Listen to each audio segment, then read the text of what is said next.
Isang PhilAm na paalis ng bansa ang hinarang kanina sa paliparan.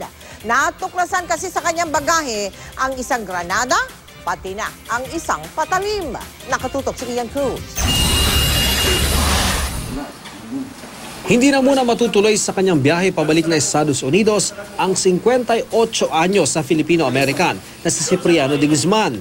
Pinigil siya sa NAIA Terminal 1 kanina umaga matapos ma-detect ng X-ray machine sa kanyang bag ang isang uri ng pampasabog at patalim. Nakita ko very dark siya, so mayroong korte siyang grenade na may kasamang kutsilyo. So magkadikit yun. Anong ginawa mo? So in-stop ko muna, tapos tinawag ko yung team leader ko. Agad tumawag ng responde ang airport police.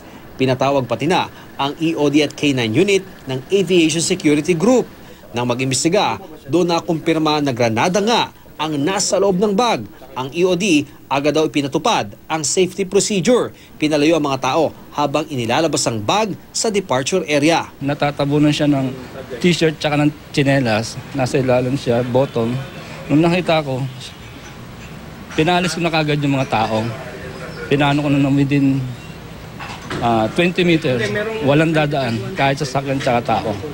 Ayon sa Aviation Security Unit, wala pang alas 6 ng umaga. Nasa paliparan na si de Guzman para sa alas 10 na flight patungong Taipei.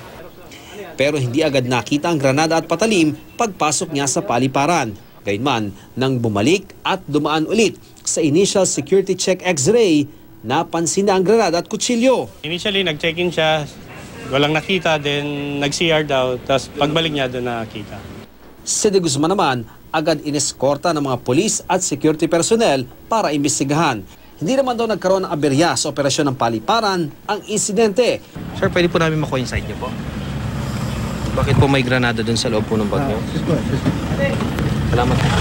Wala siyang intention kasi ang sabi niya nga, hindi niya alam na merong ganun granada sa bag niya. Naharap ngayon si de Guzman sa kasong paglabag sa Batas Pambansa bilang 6 dahil sa pagdadala ng kutsilyo at paglabag sa RA 9516 dahil sa pagdadala ng granada. Ian Cruz, Nakatutok, 24 Oras.